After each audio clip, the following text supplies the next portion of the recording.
اهلا بكم. هو السؤال على فكره اللي الناس كتير بتساله لي هي اللي بيشخر اكتر الستات ولا الرجاله؟ على فكره انتوا دلوقتي بتفكروا دلوقتي في قلق. لو في راجل ومراته بيتفرجوا علينا دلوقتي هيبداوا يبصوا لبعض، اللي هو ايه مين بقى؟ هي مش كده يعني. بس خلينا نقول العلم بيقول ايه. هي تعتمد على الفئه العمريه. يعني الدراسه اللي اتعملت في بريطانيا على فكرة، وفي مكان محترم جدا. اتعملت في المستشفى الوطني الملكي لأمراض الأنف والأذن.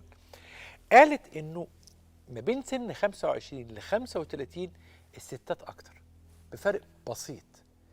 ما بين 55 ل 65 الرجالة أكتر. ومن 25 ل 35 الستات اللي عددهم أكتر شوية، وأعلى في النبرة في إخراج الصوت أثناء النوم. 65 ل 55 ل 65 الرجالة أكتر، ونبرة صوتهم أعلى. يعني نبرة الصوت أثناء النوم أعلى. ده مش مهم. الأهم بقى هو إنه في دراسات الحقيقة قالت وربطت ما بين الشخير والألزهايمر. مرض، وعلى فكرة لما نيجي تنطقوه كده الزهايمر ديزيز، ما تقولوليش، لأنه في فيلم بتاع النجم الكبير الأستاذ عادل إمام اسمه زهايمر.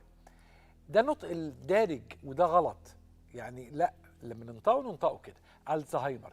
الالزهايمر مرتبط ارتباط وثيق على فكره بخلل في وجود الجلوكوز داخل الخلايا المخيه. عشان كده بيسموا الالزهايمر تايب 3 دايابيتس، النوع الثالث من السكر. الله. طب ما احنا عارفين ان الشخير مرتبط بالسكر برضه نتيجه نقص الاكسجين اللي واصل لخلايا البنكرياس. فهو كذلك الموجود. الاكسجين القليل بيأثر على دخول الجلوكوز في خلايا المخ، وبالتالي الالزهايمر. يبقى الدراسه واقعيه جدا. برضو الدراسه اللي تخوف جدا ان الشخير يزيد من خطر التاثر بالكورونا 3 مرات. يعني اللي عندهم حاله شخير لو اصيبوا بالكورونا مشاكلهم تزيد 3 اضعاف عن اللي ما عندهمش عند اللي ما عندهمش الشخير. هي دي الدراسات المهمه. السن والستات اكتر والرجاله اكتر دي دراسه عشان الراجل والست يقعدوا بقى يبصوا لبعض مين اكتر. لا، سيبكم من الكلام ده، خلينا نركز في المهم. طيب عشان نركز في المهم اسمحوا لي نرحب بضيفي العزيز اللي هيقول طبعا الاهم: ازاي نتعامل مع هذه المشكلات العنيفه بدقه وبمهاره جراحيه متميزه للغايه وتشخيص. طبعا ضيفي العزيز هو الاسم المتميز والقيمة العلمية المتميزة في هذا المجال اللي بيسعدني وبيبهرني بأسلوبه العلمي الراقي جدا في الشرح والتفصيل. هو طبعا ضيف الأستاذ الدكتور هشام إبراهيم، صاحب دكتوراه واستشاري الأنف والأذن والحنجرة والعلاج بالليزر من كلية طب جامعة القاهرة، زمالة الجمعية الأوروبية للشخير وأمراض النوم، والأستاذ الزائر بمستشفى رويال كير العالمي بالخرطوم. ضيف العزيز أهلا بيك يا دكتور هشام. اهلا يا دكتور ايمن. أنا شايفك مبسوط من الكلام بتاعي جدا جدا، لان الحقيقه الدراسات لما تتكلم على الشخير وتبتدي يبقى فيه تدقيق جدا والاهتمام بموضوع الشخير، ده بيسعدني. لان الحقيقه النهارده السوشيال ميديا وبرامج التثقيفيه الطبيه عملت طفره الحقيقه، لان احنا كنا بنعاني من قله العلم بموضوع الشخير. النهارده زي ما حضرتك شايف الدراسات بقت عالميه وفي حاجات دقيقه جدا. فاكر زمان مرة كنت راكب مع صديق ليا وكنا ماشيين في يعني مدينة ما، فلقينا يافطة مكتوب عليها عيادة علاج أمراض النوم. فلقيت ضيفي مش دكتور، زميلي يعني اللي قاعد جنبي صديقي مش دكتور. وحتى أمراض النوم قلت له ده تخصص مهم جدا، بس الكلام ده من 15 20 سنة. فكانت ساعتها الناس مش فاهمة. لكن سؤالي بقى، هل المهن في مهن أخطر عليها الشخير من غيرها؟ يعني الدكاترة مثلا لو بيشخروا مشكلة كبيرة، لو المهندسين، لو البنايين، لو الناس اللي بيشتغلوا شغل كهربائية. سؤالك حلو قوي الحقيقه. قوي فعلا. احنا عندنا طبعا في الطب حاجه اسمها الاوكيبيشنال ديزيزز، امراض المهنه. امراض المهنه لما الشخير، وخاصه لما الشخير يتطور ويدخل في خنقه وقله نوم وعدم القدره على ممارسه الحياه بطريقه طبيعيه، في بعض المهن زي السواقه من مشاكل الشخير. الناس اللي بتسوق، انت عارف حضرتك في اوروبا دلوقتي ان من ضمن اعطاء الرخصه المهنيه لسائق النقل بالذات لازم يتعمل دراسه نوم.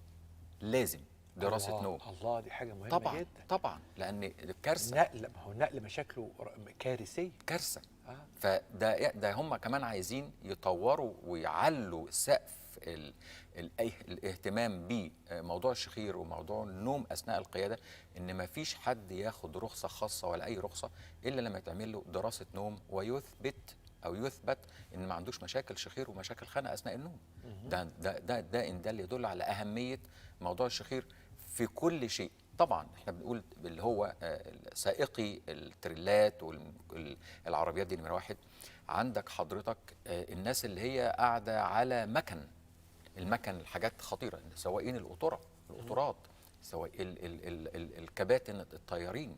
الكلام ده كله مهم. اي مهنه النهارده حضرتك لو ركزت وشفت الشخير ومشاكل الشخير ومشاكل عدم القدره على القيام بمهام عمله بطريقه دقيقه وتقنيه عاليه، بيأثر.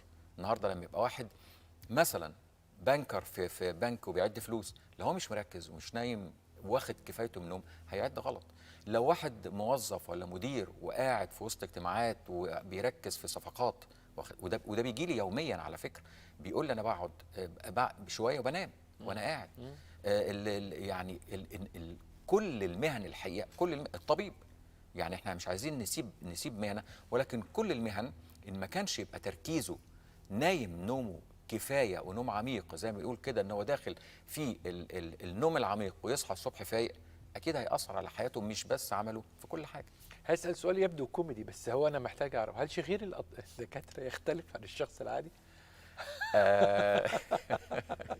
هقول اجابه دبلوماسيه بقى، اقول لا ولا ولا ايه؟ هو على فكره ده سؤال عموم، يعني مريض السكر لما يكون دكتور، مريض الضغط لما يكون دكتور، مريض COPD لما يكون دكتور، غير اي مريض عادي.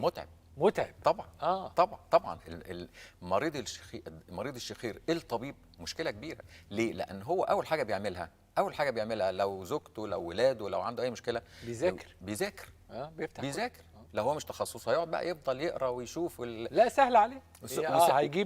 هيجيب ملخص بالظبط كده. يعني بيبقى سهل عليه انه يعرف، وصعب علينا بقى دكاتره يعني ناس متخصصه في الشخير ان هو يتعامل مع حد بقى ايه، انت داخل عليك طبيب بنتكلم كلام علمي. هيقول لك ان في كومبليكيشن كذا، احتماليتها 2%، بالظبط، او في الحته الفلانيه في قالوا انه مش عارف ايه الافضل من ايه بنسبه هي كده. ولا اقول لك بقى مفاجاه، انا بيسعدني جدا الحوار الطبي طبعا. بيسعدني جدا طبعا. ليه بقى؟ لان انا اساسا في معاملتي مع المريض عموما، لان من حق ميثاق الطبيب بيقول ان من حق المريض على الطبيب ان هو يشرح له ويفهمه كل حاجه. انا مش متخيل ازاي مريض يخش على طبيب ويقول له انت محتاج عمليه ويدخله عمليه، وكتير جدا من الناس تقول انا دخلت عملت عمليه مش عارف عمليه ايه، اقول له ازاي؟ فمن حق المريض على الطبيب ان الطبيب يشرح له كل شيء مفصل عن العمليه، بمشاكلها، بنتائجها، بازاي بيعملها، بكل حاجه. عشان كده الطبيب اللي بيجي بيبقى دارس، بقعد اتكلم معاه باستمتاع.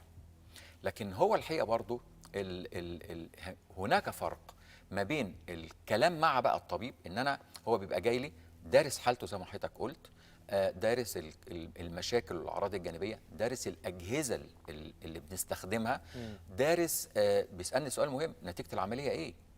فانا ببقى سعيد جدا باي طبيب بيجي لي، باي حد من الميديكالز والباراميديكالز بيجي يتكلم معايا.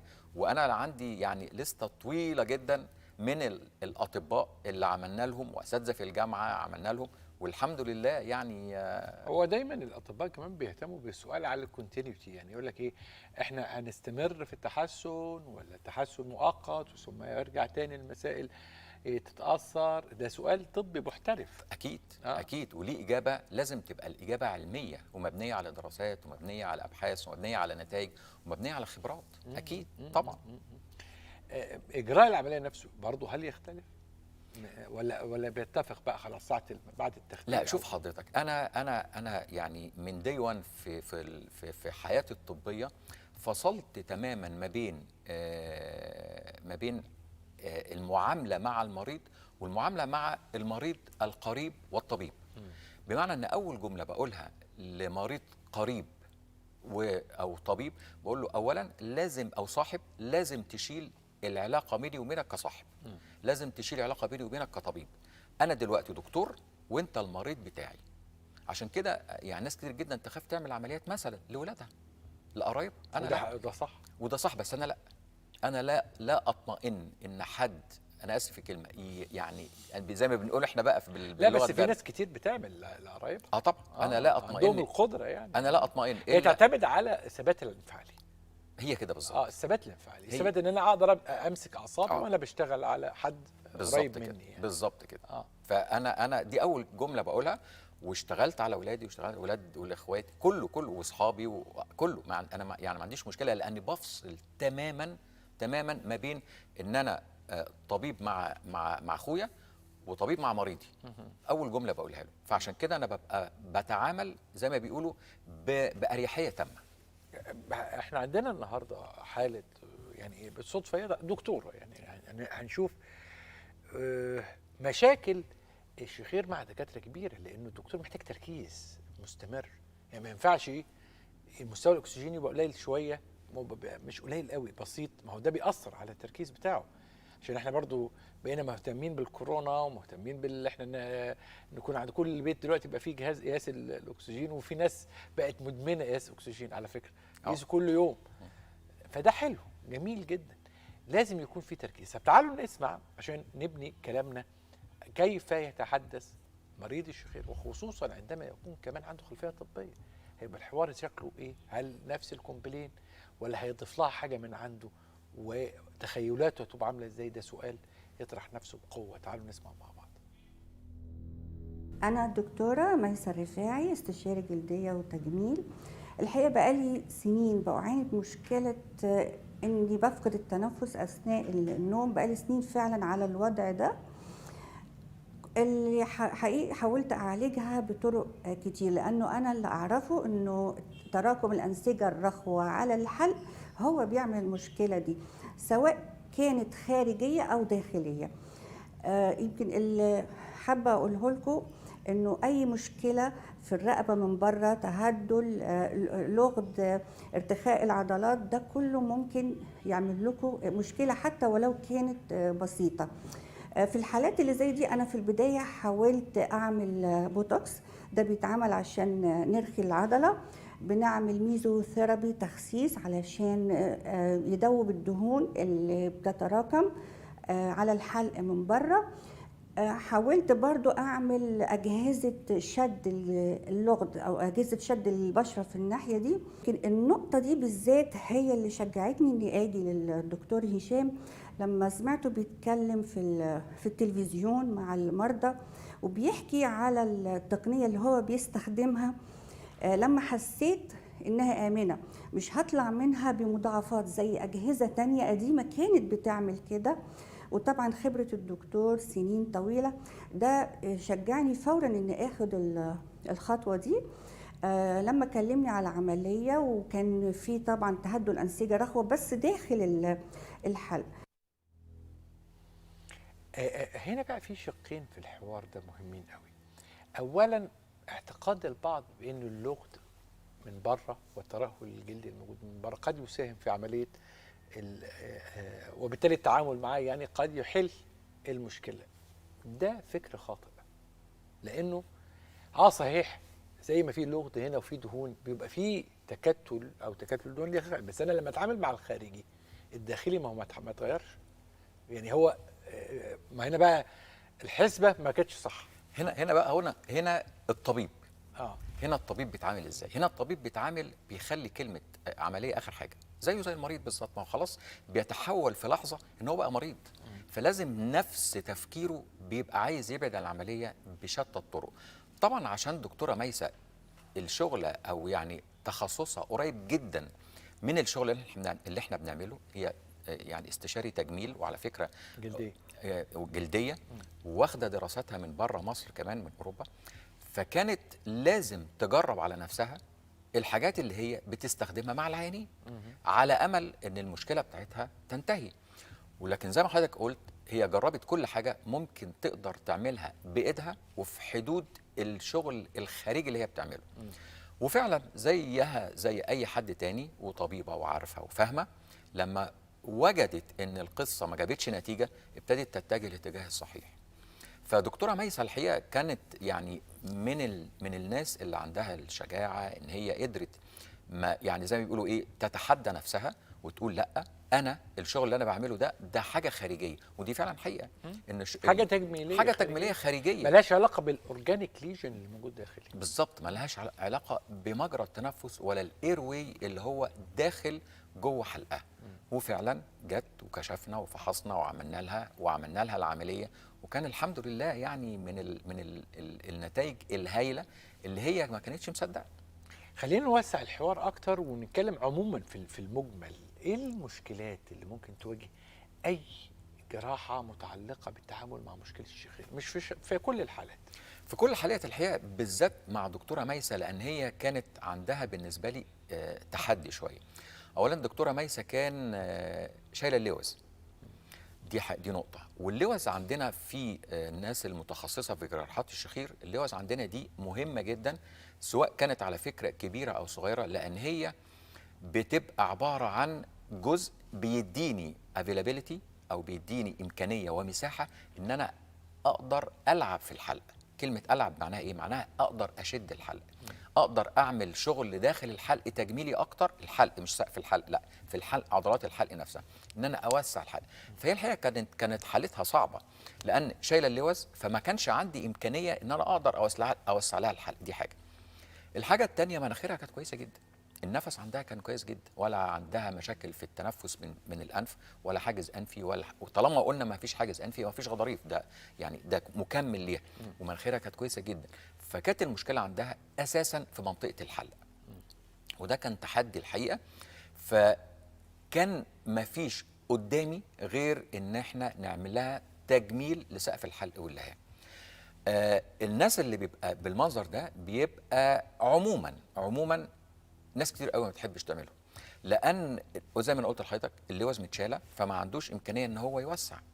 الانف كويسه، فما عندوش مشكله في الانف تخلي البق يفتح ويخلي يبقى فيه صوت اثناء النوم. لكن كان عندها ترهل شديد جدا في سقف الحلق واللهاب، فاحنا عملنا لها طبعا تجميل في سقف الحلق واللهاب بالكوبليشن. عملنا لها شد العضلات الحلق بطريقه جديده، ان احنا بنعمل ما بسميه تكنيك انا بعمله، ان انا بعمل كأن لوز اتشالت، بعمل ده جهاز الكوبليشن اللي بنشتغل بيه. فكأن بعمل لوز جديده وبشيل لوز جديده، بدي امكانيه لنفسي ان انا اقدر اوسع الحلق واعمل تجميل لسقف الحلق. فطبعا دي بتبقى من العمليات الصعبه الحقيقه، والنتائج بتاعتها بتبقى محتاجه خبره جامده جدا، وخاصه في حالات ان اللوز ما بتبقاش موجوده، وخصوصا عندما تكون اللوز مش موجود. بالظبط. الاجهزه بقى، يعني هنا نقف قدام شيء مهم قوي يهتم به المثقفين وحتى غير الاطباء، التكنولوجيا اللي تقدمت ازاي. وخصوصا في جمله برضو احنا سمعناها، انه القديم كان بمشاكل، الاساليب القديمه كان فيها مشاكل. طبعا الاساليب القديمه، احنا اول ما اشتغلنا خالص، اشتغلنا من التسعينات، ولا كان في اجهزه ليزر ولا كوبليشن. الكوبليشن يعني في الالفينات، والليزر في التسعينات، بس ما كانش لسه دخل مصر، يا دوبك ابتدينا نجيبه على 95 96. فكانش اشتغلنا تقريبا 5-6 سنين بجراحه فقط بدون اي اجهزه.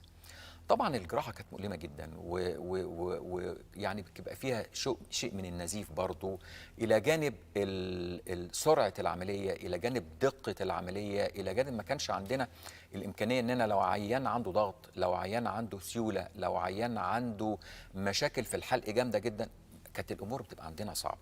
دخل الليزر طبعا، ولكن برضو حللنا مشكله، ولكن كانت بتقابلنا في الليزر مشكله الالم ما بعد العمليه، لان الليزر بيشتغل على درجه حراره 500. فكان ما فيش قدامنا حاجه غيره، فكنا بنشتغل عمليات الحلق كلها بالليزر مع وجود الالم ما بعد العمليه. لكن كان بنتغاضى كده ان كنا ممكن نشتغل ببنج موضعي، كان ممكن الليزر يساعدنا في دقه العمليه قوي، والنزيف كان بيبقى قليل جدا. لما جه الكوبليشن بعد كده، طبعا حللنا مشكله كبيره جدا، حللنا مشكله الالم، حللنا مشكله الدقه اكتر.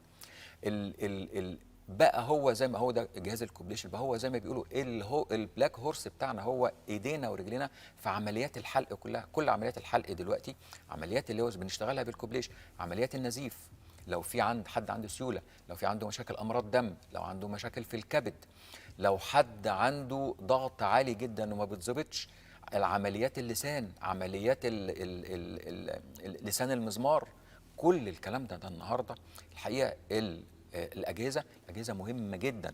ولكن احنا دايما بقول جمله ان لازم الجهاز يتوظف صح. الجهاز يتوظف صح. يعني انا في الحلق وعمليات الشغير بستخدم 3 4 اجهزه، سواء كان المناظير دي نمره واحد، المنظار ده عباره عن حاجه بتوريني انا بشتغل ازاي، دي حاجه. الحاجه الثانيه الجهاز الكوبليشن بشتغل بيه جزء، جهاز الراديو فريكونسي بشتغل بيه جزء، جهاز الشيفر بشتغل بيه جزء. الشيفر ده برضو من احدث الاجهزه اللي موجوده عندنا وبنشتغل بيه دلوقتي. لو جزء في اللسان بنستخدمه بيه ليه؟ اسرع وامن واقل كمان في ده جهاز الشيفر، واقل كمان في الخطوره بتاعته في النزيف، لان جهاز الشيفر مبني على اساسا على انه بيخش وياكل في الانسجه. بياكل لان هو بيبقى فيه من قدام زي سكينه رفيعه جدا وبتدور هو ده بالظبط اليد بتاعته، بتدور بسرعه جامده جدا، فبياكل بدون نزيف، وخاصه في لحميات الانف، ده اليد بتاعته. فالنهارده الحقيقه الاجهزه بقت ايدينا ورجلينا، ما نقدرش النهارده نعمل اي حاجه الا في وجود الاجهزه الحديثه اللي بنوظفها للاستخدامات بتاعنا. عشان كده في نقطة مهمة جدا كمان، كتير جدا يعني عينين تيجي تقول لي يا دكتور مثلا أنا متعاقد مع المستشفى الفلانية، ما تيجي تعمل لي العملية هناك. أنا أقول له المشكلة مش في المستشفى حلو ولا وحش. المستشفى المشكلة في الأجهزة والتقنيات اللي المستشفى، مش قلت المستشفى مش هتقدر تشتري الأجهزة، لا هتجيبها وما فيش أي مشكلة، لكن هتجيبها لمين؟ هتشتغل بيها إيه؟ فهو النهارده لما يبقى الاجهزه المتكامله لجزء محدد بنشتغل بيه، اعتقد هو ده يعني قيمه واهميه المراكز المتخصصه في جراحات، زي ما بيقولوا الجراحات المتخصصه جدا. ده مهم قوي ان احنا نفهم التكنولوجيا تقدمت ازاي، هتفيدني في ايه في العمليه، اجزاء العمليه اللي هتعمل ازاي، التقنيه اللي هتجرى بيها العمليه، والتغيرات اللي ممكن تجرى اثناء العمليه نفسها. دي حوار هيجي بعد كده في لقاءات مهمه جدا. لكن بعد العمليه اكيد هنسمعها برضه، هنسمع المريضه مش بقى بلسان بقى الطب، لا ده احنا هنسمعها بلسان القنبلين. هنا بقى بيختفي كل شيء ويبقى وانا كنت بشتكي من ايه مشاكلي واختلفت في ايه قبل وبعد. ده مهم جدا. لكن هسيبكم معاها، لكن ارحب بقى بضيفي العزيز اللي نورنا النهارده، الاستاذ الدكتور هشام ابراهيم، صاحب دكتوراه واستشاري الانف والاذن والحنجره والعلاج بالليزر، صاحب من كليه طب جامعه القاهره وزماله الجمعيه الاوروبيه للشخير وامراض النوم، والاستاذ زائر من مستشفى رويال كير العالمي بخرطوم. دائما بتنور الدكتور. اهلا بيك يا دكتور. خليكم دايما مع دكتور. بصراحة أول ما عملت العملية يمكن تاني يوم نمت، ما كنتش مصدقة بصراحة إن هيحصل التحول السريع ده. يوم عن يوم الصحة بقت تتحسن. أكيد في البداية ما كانش فيه أكسجين بيوصل لكل الأنسجة، ده بيخلي الواحد تعبان طول النهار، همدان باستمرار. الحياة الإنسان بتتغير لوضع تاني خالص. اللي عنده مشكلة زي دي يحاول يحلها بشتى الطرق، لأن دي فعلا زي ما بنقول life threatening disease أو مشكلة بتودي بحياة الإنسان بالفعل.